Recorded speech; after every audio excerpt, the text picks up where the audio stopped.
Mercy Valley Hospital operated on a foundation of data-driven precision.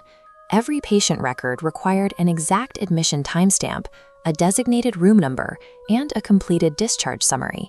This regimented system began producing an impossible output. Occasionally, the hospital's computers generated official discharge papers for patients who had never been entered into the database. Administrators initially handled these files as evidence of standard software corruption. They deleted the records and replaced the physical servers to clear any potential bugs from the system. These technological patches failed to stop the phenomenon. Despite the new hardware, the phantom patient records consistently reappeared in the system over the following years. The data in the corrupted files showed no discernible pattern. The patients represented a random cross-section of different ages, backgrounds, and home cities. This node diagram shows how those scattered demographics converged into one identical data point. Regardless of the patient's history, every single anomalous file listed a discharge time of 3:33 a.m. The precision of that recurring timestamp suggested a structured process rather than a random glitch. To identify the source, the hospital assigned lead investigator Dr. Hannah Brooks to perform a forensic audit of the network. Dr. Brooks began by analyzing the physical security logs. She meticulously reviewed the footage and confirmed that no ambulances had arrived and no unauthorized individuals had entered the facility during those specific times. Her investigation reached a turning point at 3:33 a.m. Every printer in the dark, empty hospital activated simultaneously, sliding hundreds of pages into output trays.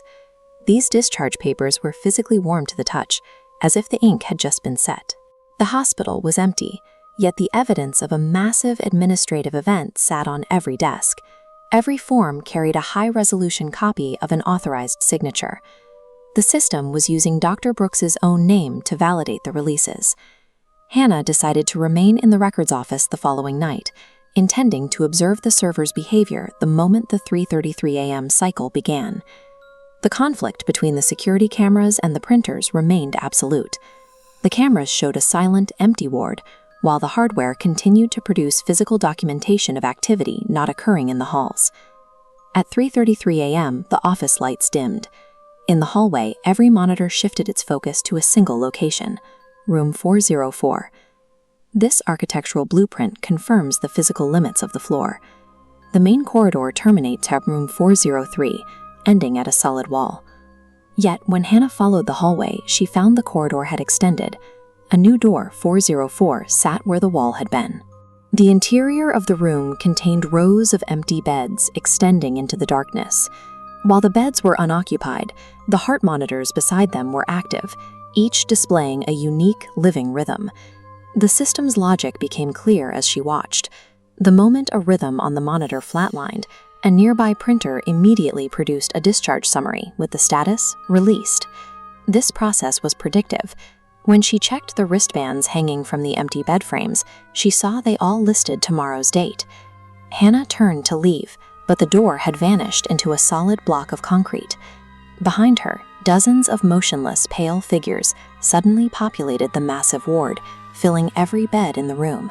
The bedside monitors began broadcasting the patient's voices, telling Hannah she had failed to discharge herself. A nearby machine printed a final wristband with her name, scheduled for 3:33 a.m. the next morning. The room functioned as a mechanism for pre-recording the end of a human life.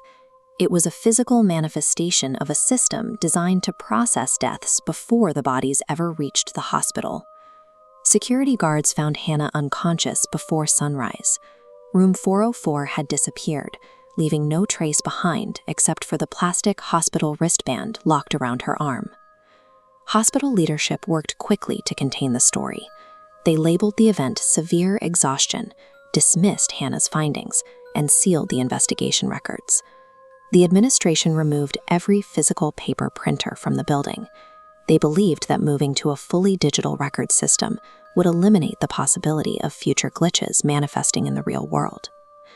8 years later, an IT engineer began a routine maintenance sweep of the upgraded digital servers. Deep inside the database, he found a hidden cluster of 18,000 files marked Never Arrived. The newest file had been generated 60 seconds earlier. The patient name was the engineer, and the status read, "Your room is ready."